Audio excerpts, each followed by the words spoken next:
बिहार के लिए नीतीश सरकार का बड़ा फैसला।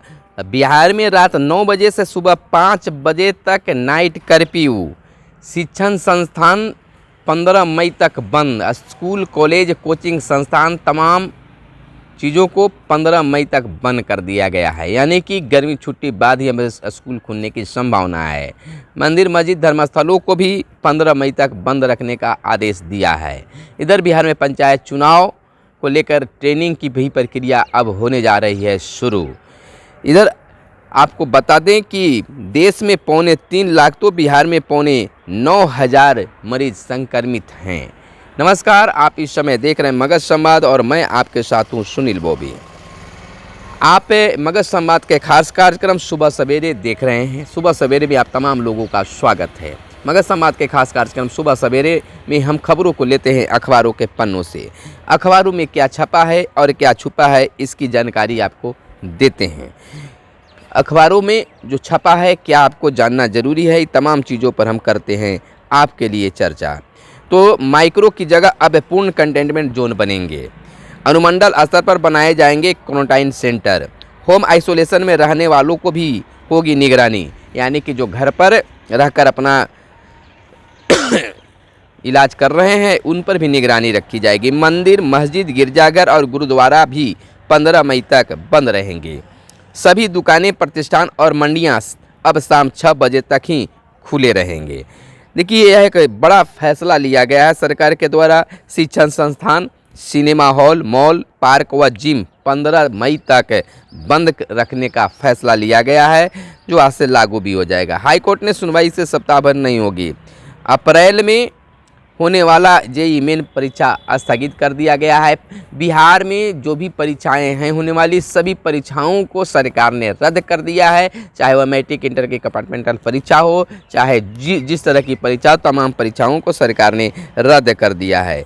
देखिए सरकार क्या कहती है, नीतीश सरकार का क्या फैसला है, यह सुन लीजिए। RT-PCR जाँच की संख्या तो बढ़ानी ही जा रही है, पर इस पर कहीं कहीं खबर मिली है कि इसकी रिपोर्ट में देरी हो रही है। अब सामान्य RT-PCR की रिपोर्ट मिले, इसे सुनिश्चित किया गया है ताकि संक्रमितों का इलाज समय पर शुरू हो सके। तो यह सरकार का एक बड़ा फैसला कह सकते हैं कि RT-PCR के द्वारा जो है सरकार चाहती है कि बहुत जल्द जांच सामने आए और इस पर सरकार फैसला ले और संक्रमितों का इलाज जो है समय पर हो सके। तो यह बहुत बड़ी बात है सरकार के लिए कि इस तरह की बातें सामने आ रही है। शिक्षण संस्थान, मंदिर, मस्जिद, अब सिनेमा घर, मॉल, पार्क, सभी चीज़ों को 15 मई तक बंद कर दिया गया है। यानी कि शिक्षण संस्थान की अगर बात करें तो शिक्षण संस्थान अब गर्मी छुट्टी बाद खुलने की संभावना है।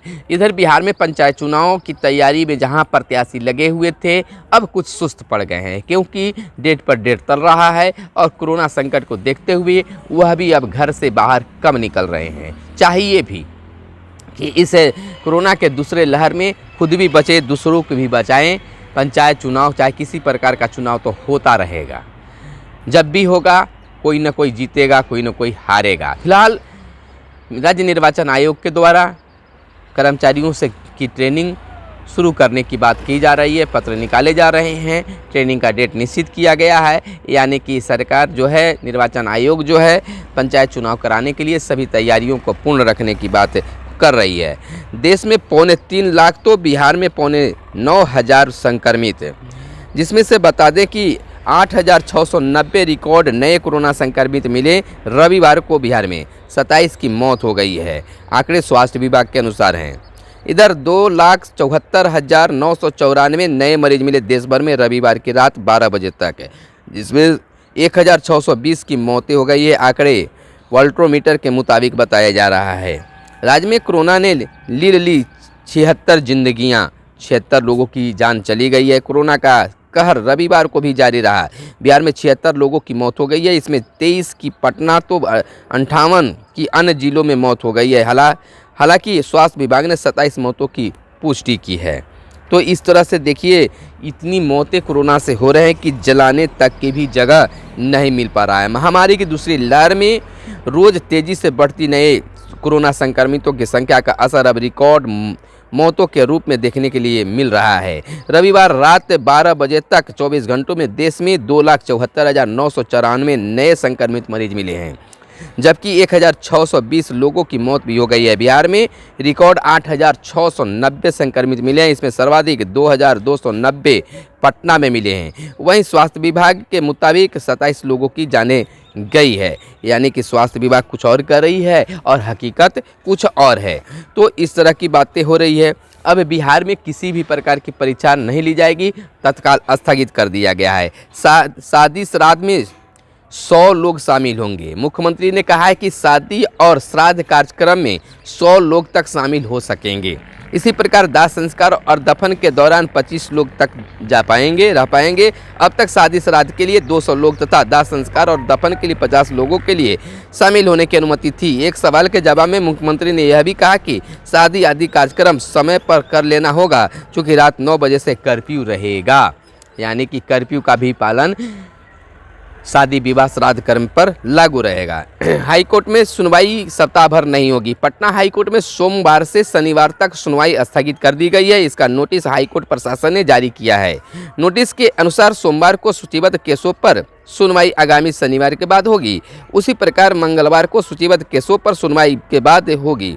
नोटिस में कहा गया है कि अति महत्वपूर्ण मामलों पर सुनवाई के लिए विशेष कोर्ट गठित किया गया है। इधर शिक्षा विभाग की बातें कर ले तो 15 मई तक तो विद्यालय बंद हैं, लेकिन शिक्षकों की उपस्थिति अनिवार्य है। 33% के अनुसार शिक्षकों की उपस्थिति स्कूल कॉलेजों में होना जरूरी है। लेकिन इधर शिक्षक संघों ने भी आपत्ति दर्ज की है कि दूर दराज जो शिक्षक जाते हैं स्कूल में, उन्हें नज़दीक के स्कूल में ज्वाइन करने का आदेश दिया जाए, उपस्थिति दर्ज करने की आदेश दिया जाए। इधर शिक्षक संघ ने दावा किया है कि 50 के करीब शिक्षक की मौत कोरोना संक्रमण के कारण हुआ है। और वैसे मृत शिक्षकों के आश्रितों के लिए मांग किया है कि 30 लाख अनुग्रह राशि के साथ उनके एक परिजन की नौकरी दी जाए और तत्काल इस पर जांच की जाए। और वैसे शिक्षक जो दूर के स्कूल में जाते हैं, उनके नज़दीक के स्कूल में उपस्थिति दर्ज करने कार्य करने की बात की गई है। और यह भी कहा गया है कि जो कोरोना वॉरियर्स के रूप में शिक्षक काम कर रहे हैं, उनको कोरोना वॉरियर्स के जो सुविधा मिलता है, शिक्षकों को भी वह सुविधा मिले। तो यह मांग शिक्षक संघ ने किया है। अब कितने शिक्षकों की जाने गई है, लेकिन उनका यह दावा है कि 50 के करीब शिक्षकों की जाने चली गई है। तो इस प्रकार से शिक्षकों की रक्षा की भी मांग सरकार से शिक्षक संघों ने किया है। अप्रैल में होने वाला जेईई मेन परीक्षा जो है उसको स्थगित कर दिया गया है। कोरोना संक्रमण को देखते हुए इस महीने के आखिर में होने जा रही इंजीनियरिंग की प्रवेश परीक्षा जेईई मेंस को स्थगित कर दिया गया है। संशोधित तारीखों की घोषणा बाद में की जाएगी और परीक्षा से कम 15 दिन पहले अभ्यर्थियों को इसकी जानकारी दी जाएगी। केंद्रीय शिक्षा मंत्री रमेश पोखरियाल निशंक साहब ने रविवार को ट्वीट कर परीक्षा स्थगित होने की जानकारी दी। परीक्षाएं 27 से 30 अप्रैल तक होनी थी। तो और इधर बिहार में मैट्रिक और इंटर की जो कंपार्टमेंटल परीक्षा विशेष परीक्षा होनी थी, उसको भी सरकार ने तत्काल रद्द कर दिया है, स्थगित कर दिया है। दिक्कत में बाहर फंसे बिहार के लोग जल्द लौट आएं। इधर सीएम नीतीश कुमार का कहना है कि जो भी लोग बाहर में हैं और दिक्कत में हैं, तो वह बिहार जल्द लौट जाएं। सूबे के सभी परिवारों को राज्य सरकार देगी मास्क। सरकार ने बड़ा फैसला लिया है कि सूबे के सभी लोगों को, सभी परिवारों को सरकार फ्री में मास्क देगी। अब इस पर क्या विशेष लाभ होगा, यह सरकार ने बताने की कोशिश किया है। मुख्यमंत्री नीतीश कुमार ने कहा है कि राज्य के हर परिवार को सरकार मुफ्त में मास्क उपलब्ध कराएगी। पंचायती राज विभाग ग्रामीण क्षेत्रों में तथा शहर में, नगर में एवं आवास विभाग के मास्क द्वारा वितरण किया जाएगा। उन्होंने कहा कि पिछले साल जितने मास्क दिए गए थे उससे अधिक इस बार दिए जाएंगे। मालूम हो कि पिछले साल ग्रामीण क्षेत्रों में हर परिवार को 4 मास्क दिए गए थे। अब आपको मास्क मिला था कि नहीं? आप ग्रामीण क्षेत्र में हैं या शहरी क्षेत्र में, आपको पिछली बार मास्क मिला था कि नहीं मिला था? अगर मिला था तो इस बार भी मिलेगा, और नहीं मिला था तो आप सोच सकते हैं।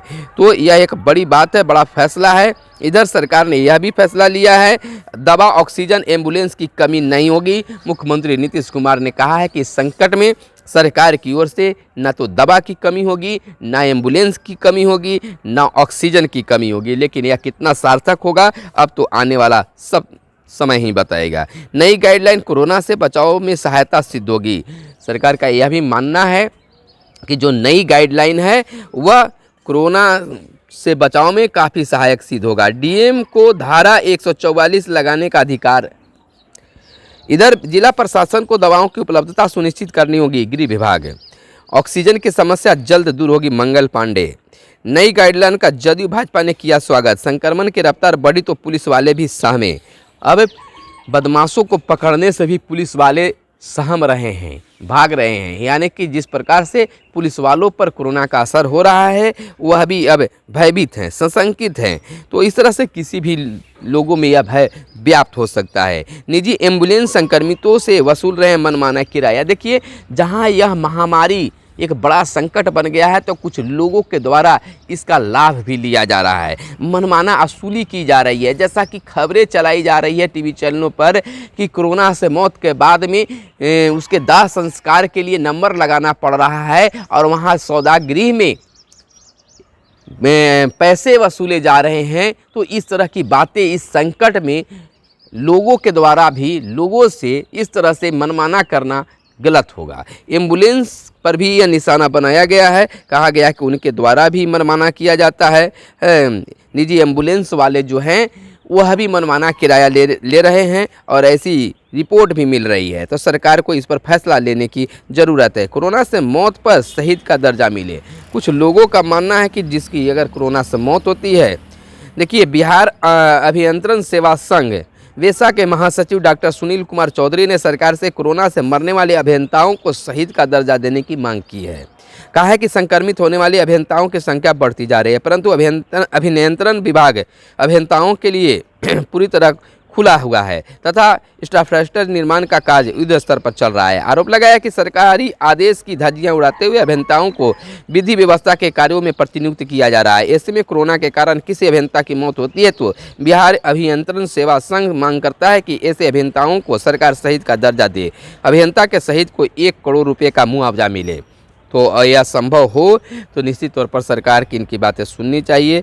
इस संकट में जो भी लोग साथ दे रहे हैं वह बिल्कुल यह एक बहुत बड़ा सहयोगी कह सकते हैं। पटना में फिर टूटा रिकॉर्ड, सबसे ज़्यादा 2990 संक्रमित मरीज मिले हैं। 5 जिलों में 300 से ज़्यादा संक्रमित मिले। एक दिन में 9.4% मरीज बढ़े हुए हैं। तो फिलहाल हमें सुरक्षित रहने की ज़रूरत है, घर पर रहने की ज़रूरत है। जब भी बाहर निकलें तो 2 गज की ज़रूरी, मास्क है बहुत ज़रूरी रखना है। और किसी प्रकार से शारीरिक जो कमियां अनुभव हो, बीमारी का अनुभव हो तो निश्चित तौर पर सरकार से, डॉक्टर से, चिकित्सक से सलाह लेनी चाहिए, संपर्क करनी चाहिए। तो फिलहाल हमारे साथ बने रहे, देखते रहे मगध संवाद। धन्यवाद। जय हिंद, जय भारत, वंदे मातरम।